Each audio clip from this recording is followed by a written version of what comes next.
Olá, pessoal! Sejam todos bem-vindos a mais um módulo. E agora nós vamos falar de educação musical, porém numa vertente bem diferente das demais, que é a respeito da inclusão. Então, nós vamos falar muito de inclusão musical, da importância da inclusão no processo de adaptação das atividades escolares, das atividades de música, né? As dicas, principalmente com relação à nossa maior referência, que é Viviane Louro. Eu não sei se vocês já viram falar, né? Nas minhas aulas gravadas eu vou mostrar para vocês aí alguns livros dela, para quem tiver tempo aí de acessar, né? E na aula ao vivo a gente vai estar aí também, né, contornando algumas coisas, dando algumas dicas para as atividades, fazendo revisão e inclusive também alguns apontamentos que não foram colocados na aula gravada, para não ficar repetido, né, o conteúdo. Mas eu também estou à disposição, caso você já trabalhe com inclusão ou está começando a trabalhar com esse tipo de situação aí nas suas aulas de música, sejam elas nas escolas ou particulares, eu estou à disposição. O que eu puder ajudar. Não são todos os casos que eu já tive experiência ao vivo, experiência própria. Então, é claro que a gente busca as maiores referências que a gente tem no mercado. E, atualmente, uma das maiores referências é a Viviane Louro. Vocês vão achar muitas palestras dela já na internet e também vocês vão ter oportunidade de ver algumas referências bibliográficas também, caso vocês se interessem. Os livros dela são maravilhosos e foi o meu maior ponto de apoio, digamos assim, para a nossa escrita do nosso guia de estudos.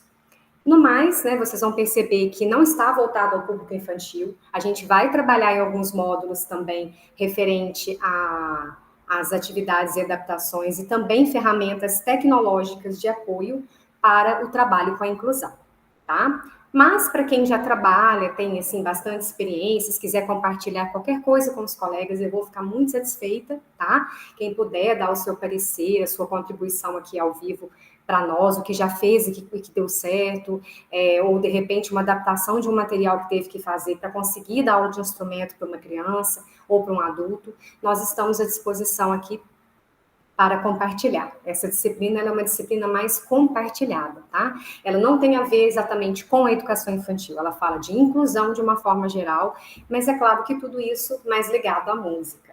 Então, vamos lá. Terminologia adequada.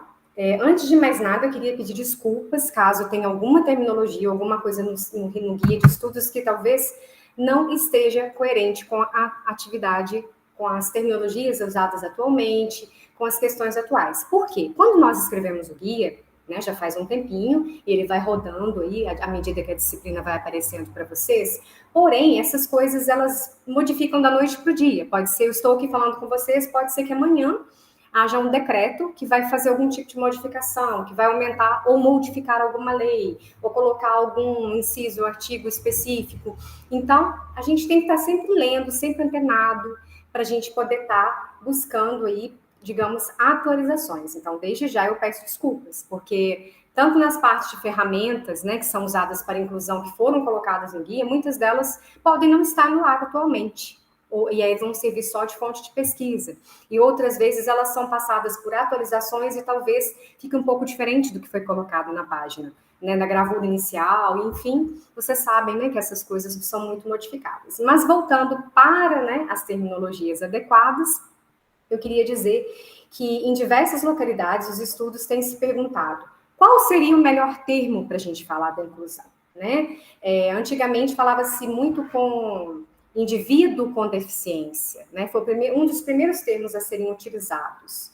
Mas isso depende muito do amadurecimento de um determinado assunto, o que foi alcançado também nas nações naquele período. Se vocês observarem a leitura da unidade 1 do guia, vocês vão ver que ao longo da história, tudo isso foi modificado, né? Ainda bem, foi modificado para melhor, para que a gente pudesse chegar a essas pessoas, chegar a essas famílias de uma forma mais branda, né? Que antes as pessoas tinham medo, era considerado como louco, muitos trancavam crianças ou adolescentes nos porões de vergonha da sociedade. Esses tipos de situações que ocorreram fizeram, né, com que a gente pensasse ainda bem um pouco mais no que pode ser melhorado nessas questões de inclusão. Né, o que a gente pode melhorar na terminologia, em como chamar esse aluno, em como lidar com a família, a gente vai ver isso aí ao longo das aulas. Então, por exemplo, esse termo pessoa superdotada, ele, por exemplo, já não existe mais. ele foi substituído pelo termo pessoas com altas habilidades, né? Não existe mais superdotado. O superdotado é melhor que os outros? Não. Ele tem, né, uma questão no cerebral do qual ele se destaca mais numa área, mas ele pode ter uma grande dificuldade de socialização, tanto quanto o autista. Então é importante a gente colocar isso, né? E não inferiorizar e nem supervalorizar a deficiência, de alguma forma, né?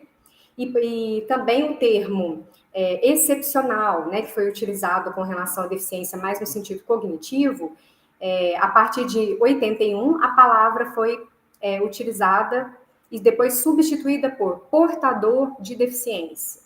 E depois, em 94, surgiu o termo pessoa com deficiência. Então, vocês percebem que as coisas realmente vão sendo modificadas ao longo da história. Assim como muitas coisas na sociedade, né? O aluno tem uma deficiência. Então, a gente tem uma pessoa que tem uma deficiência. Com relação à deficiência física, né, sensorial, diz respeito aos sentidos. Então, a gente está falando um pouquinho da questão da deficiência na visão, pode ser da audição. Quando a gente fala de baixa visão, uma pessoa que teve uma perda parcial da visão, ele não é cego, mas ele tem uma deficiência, né, sensorial no sentido da visão. A intelectual é aquela deficiência que nem sempre é visível, talvez seja mais difícil de ser detectada pelos profissionais das áreas afins, né? Dependendo da situação, a gente encaminha para o psicólogo, a gente encaminha para o fisioterapeuta. Então, tudo que a gente for fazer na sala de aula, né, a gente não faz milagres, mas é um conjunto de ações que vão fazer com que as pessoas possam ter uma melhor qualidade de vida. Assim como a musicoterapia, ela trabalha de certa forma para que a música melhore a qualidade de vida dessa pessoa, seja no sentido social, seja no sentido físico ou cognitivo, as aulas de educação musical também têm essa função. Né? As aulas de instrumento têm essa função. E é importante que a gente saiba o nosso lugar e a importância que isso tem para a família dessas pessoas. O autismo são mudanças, são alterações qualitativas, né, em interação e também com relação à comunicação. Talvez seja uma das mais discutidas porque é uma das mais comuns também de se encontrar. E as altas habilidades, ela pode ter um foco, pode ter características ou habilidades específicas, mas também ela tem medo, ela tem insegurança com relação aos outros, né, que a gente estava falando aí no caso do superdotado, tudo que foge dentro do padrão, não vou dizer normal, mas dentro do padrão mais comum às pessoas, ele pode causar, sim, claro, uma certa disfunção no sentido social, que é esse que as pessoas mais sofrem, digamos assim, tá? Não só o autista. Primeiramente, tem um problema conceitual, né, que é uma relação da grande diversidade das terminologias, como eu disse anteriormente, que são utilizadas por diferentes correntes teóricas. Então, o conceito de deficiência mental acrescenta-se ainda uma dificuldade diagnóstica associada. E, de modo diverso da deficiência mental, as doenças mentais, então, no caso, as psicoses, o autismo, elas não são definidas pelas alterações no processo de desenvolvimento cognitivo ou de aprendizagem, mas eles conseguem, os profissionais conseguem detectar e nos passar esse laudo através das falhas de estruturação psíquica. Nós não temos como falar que o aluno é autista. Se você perceber diversos comportamentos, você deve encaminhar para o serviço pedagógico, que deve encaminhar para o profissional adequado para fazer esse diagnóstico. O que a gente pode fazer, o nosso papel, é uma questão de observação. Tá? Observação do indivíduo, observação das atividades e de comportamento, que na aula de música isso é muito visível nas canções, nas atividades. Mas também a gente vai estar ajudando essa família caso você receba aí um laudo específico, tá? Aí você vai trabalhar o seu projeto, o seu plano de aula, as suas atividades, você vai tentar focar, né, um direcionamento para ajudar essas pessoas. As doenças mentais são quadros psicopatológicos, então na infância são passíveis de remissão e deveriam ser prioridade nos atendimentos terapêuticos. Sabemos também que nestes casos a educação ela pode ser terapêutica, principalmente se realizada dentro dos primeiros anos de vida. Então, o papel da música, ele é fundamental para que a gente consiga ajudar as famílias a detectar esses laudos. Por quê? Porque através da música, o aluno vai desenvolver vários aspectos de ritmo, de sociabilidade, de coordenação motora. Você vai perceber ao segurar um instrumento de bandinha, por exemplo, se esse aluno está com alguma dificuldade motora e o que a gente pode fazer para ajudar. De repente, você vai trabalhar mais com os instrumentos no sentido de tátil, né? Do que outros que você deveria trabalhar para que ajudar essa dificuldade. E um último aspecto que dificulta o trabalho com os portadores de diagnóstico diz respeito às implicações emocionais que eles acarretam na relação com os educadores, com os colegas, com a sociedade. O desconhecimento das características dos quadros de doença e deficiência, a angústia que é gerada pelo contato com a deficiência, as imprecisões também da etiologia dessas doenças ou deficiência, a inconstância do mesmo padrão comportamental mobiliza sentimentos que vão do temor ao apego maternal, da raiva gerada pela impotência, à negação das possibilidades da intervenção pedagógica. Terminologia. A deficiência mental, ela é um quadro, então, psicopatológico. A gente está falando de cognição. Tanto os outros aspectos estruturais quanto o instrumento, né, podem também estar alterados. Mas o que caracteriza a deficiência mental são as defasagens e as alterações nas estruturas mentais para o conhecimento. Aí vamos falar um pouquinho, né, dessa relação com a família.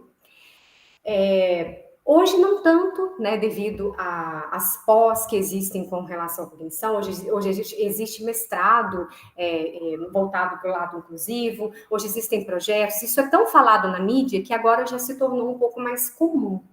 Mas ainda existem famílias que têm aquele sentido, primeiro, de negação. Então, aquela busca, né, nasceu lá a criança, aquela busca pela perfeição, pelo que diria normal, entre aspas, é o primeiro choque que eles têm. Então, a gente tem que ter muita paciência, muito discernimento de conversar com essas pessoas, porque elas não estão fazendo isso por mal. É um choque, aquele primeiro momento, aquela notícia, aquela situação, aquele sentimento de talvez até de pânico, de medo, de como lidar com uma situação que, entre aspas, foge da natureza normal. Então, essa é a primeira coisa que acontece. É o sentido de negação. Para algumas famílias também, elas sentem aquela coisa do desajuste, né? Fica meio desajustado, principalmente comparando as outras crianças, às vezes aos primos, né? O medo de alguém ficar falando alguma coisa. Então, a gente tem que desconstruir essa ideia de perfeição, porque sendo com deficiência ou não, ela não existe para ninguém. É a primeira peça que a gente cautelosamente vai fazer. Caso a professora regente de sala, né, não consiga, às vezes o professor de música consegue. E essa negação pode ser tamanha, que nos anos iniciais, né, a gente pode estar ajudando a família de acordo com a questão de observar se a criança repete muito uma coisa, se ela quer repetir muito a mesma música, a mesma atividade por diversas vezes. A letra, né? Se a letra é um pouco ilegível e o aluno tem uma dificuldade muito grande com relação à escrita, tudo isso pode fazer com que a gente ajude, né, junto com os profissionais, a chegar no diagnóstico. Também a questão do comportamento mais infantilizado. É difícil saber, às vezes, a diferença entre o aluno ser mimado ou mimada e a questão da infantilização com relação à cognição mesmo. Né? A gente só consegue isso à medida que a gente vai tendo mais intimidade nas aulas. Um outro mecanismo de defesa muito grande, né, seria a projeção. Buscar um culpado pela deficiência. Ah, mas na família do meu marido tem casos e aí aconteceu. Aconteceu isso porque a gravidez foi muito inconstante, tive problemas pessoais. Não. A deficiência, ela gira em torno de 4% da sociedade. E ela não está ligada necessariamente com a genética, tá? Isso já foi falado cientificamente. Aí outros falam assim, o meu filho é tímido, ele não tem nada, não vou levar para fazer consulta com um psicólogo, não, porque ele não tem nada, ele só tem timidez. O meu é mimado, ele não tem nada, não, isso é mimo de vó. Então, tudo isso é muito comum, esse sentido de rejeição e de negação inicial com relação à família, tá? A questão de desapontamento, de desesperança, né? Tudo isso faz parte do que a gente está falando aí, com relação às dificuldades, né? E também é comum as frases do tipo: se for para fazer só isso aí na bandinha, eu queria que meu filho tocasse piano, se for para ele só ficar aí com essa bandinha, ele não está rendendo muito, eu vou tirar ele então da aula de música. E às vezes a pessoa não tem paciência, né, para poder acompanhar todo o processo que é evolutivo que é feito com a música, mesmo por menor que ele seja. Então tem que tomar muito cuidado com a forma que fala com a família, com esse relacionamento e mostrar para os pais que cada processo, cada mínima coisa que é conseguido com bastante sacrifício, às vezes, principalmente para quem tem deficiência no sentido físico, isso é uma coisa muito importante e vão gerar bons frutos ali se a família permitir que isso continue. É incentivar mesmo, porque a maioria deles vão ficar desanimados e achar que não está adiantando de nada e que a aula de música não está servindo para muita coisa, não, porque não está tendo progresso, tá? Então, a partir da epistemologia genética, né, delimitou-se algumas características da cognição das pessoas com deficiência mental. Ao invés de fazer uso de testes de QI, faça uso de provas que permitam compreender os aspectos formais da inteligência, até porque aquele conceito antigo de QI já não existe mais, tá, gente? Aquilo lá já águas passadas. E segundo o autor, o nível operatório formal, característico do pensamento adulto, não é alcançado pela pessoa com deficiência. E essa fica fixada pelo menos no nível das operações concretas. A autora formula a hipótese de uma viscosidade cognitiva responsável pela lentidão do desenvolvimento cognitivo que provocaria fixações em níveis arcaicos de organização e a dificuldade de generalização e transposição das aprendizagens. Com relação à estrutura orgânica, né, nós temos quadros neurológicos e genéticos que vão produzir obstáculos na estruturação cognitiva? Em princípio, sim, pois todos os danos que a gente pode falar assim do sistema nervoso central, qualquer que seja a causa, eles podem sim produzir uma diminuição na capacidade intelectual.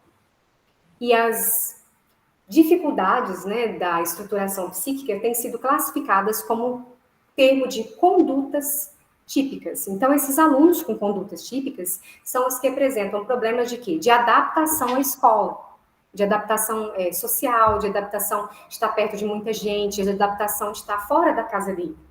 Tá? E muitas vezes, às vezes, se pelo menos no início da educação deles, eles tivessem a oportunidade de ter um professor particular para eles poderiam aprender muito bem e não ter praticamente nenhum tipo de dificuldade.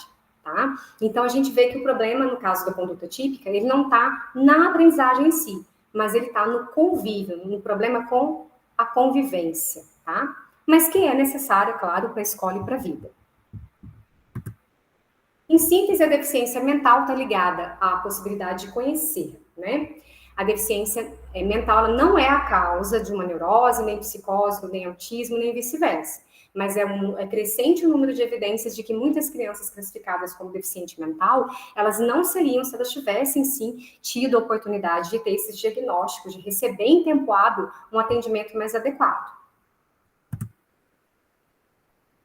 Pessoas com deficiência intelectual, elas necessitam de cuidados múltiplos, de recurso didático para desenvolver, expandir suas percepções. Então, o professor tem que estimular as habilidades. Então, é fazer as escolhas certas dos recursos, utilizar para proporcionar esses conhecimentos e esses conceitos. Aí vai depender muito também da sensibilidade do educador.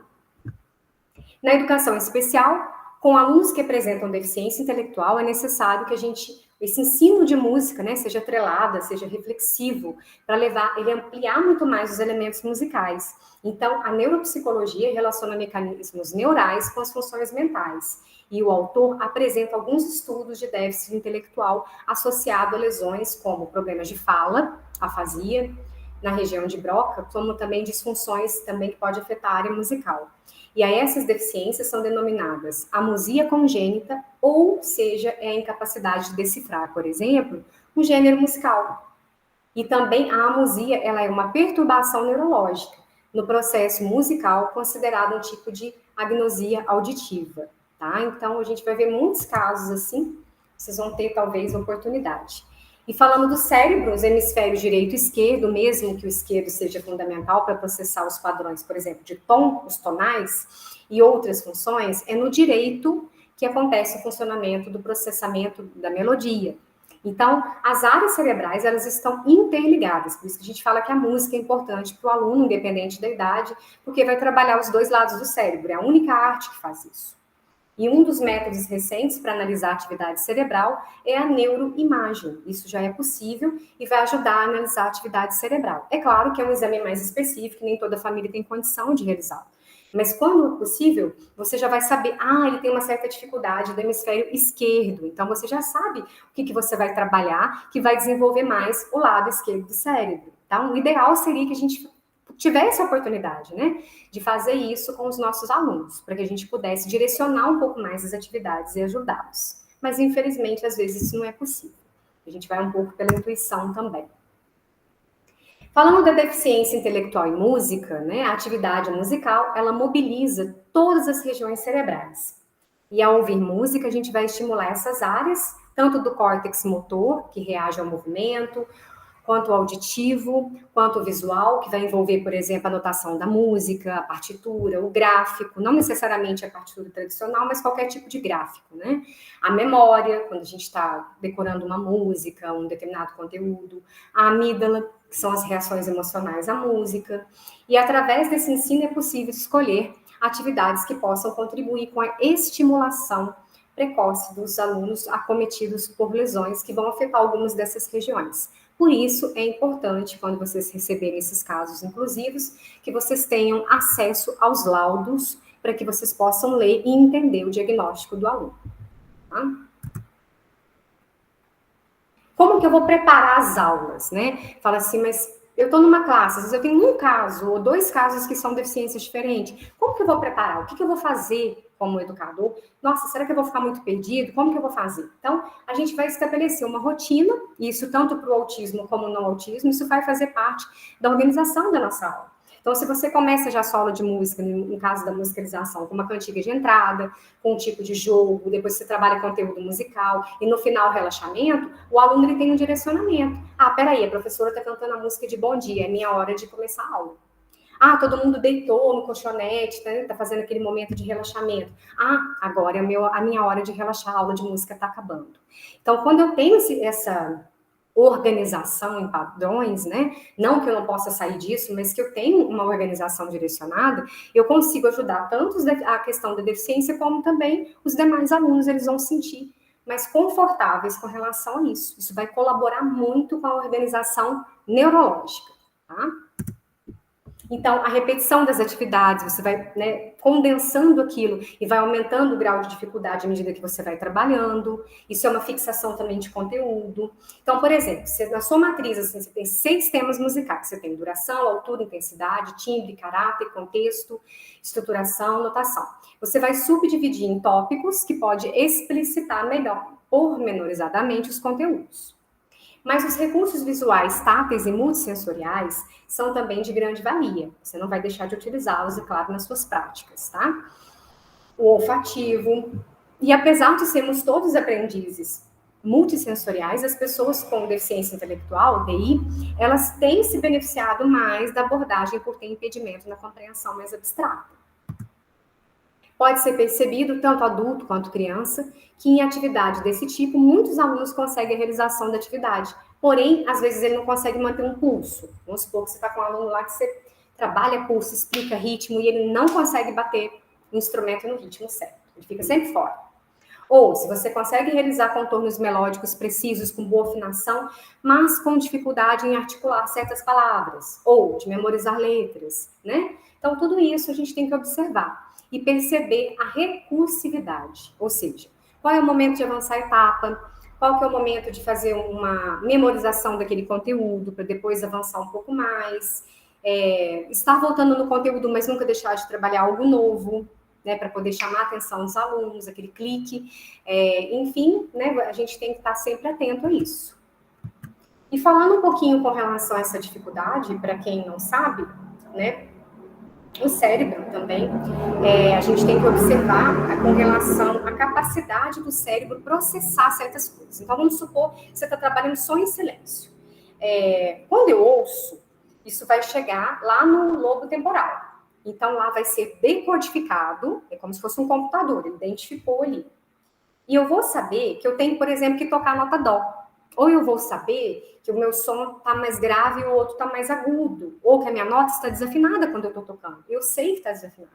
Às vezes eu não consigo executá-la, mas eu tenho consciência da desafinação. Então, tudo isso está relacionado ao lobo temporal, essa decodificação musical, certo? Só que, às vezes, o aluno não consegue processar o som. É como se ele fosse um daltônico do som, digamos assim. Então, ele toca a nota dó, mas ele não escuta a nota dó. Ele escuta outra nota. Ele não consegue escutar que o som, para ele, é outra nota. É mais ou menos igual ao daltonismo. Então, a pessoa que ouve uma nota e fala que é outra, é claro que tem aluno que, né, às vezes ele fala errado mesmo. Mas tem aqueles que a gente chama de distúrbio de processamento auditivo. Isso pode acontecer com qualquer um de nós.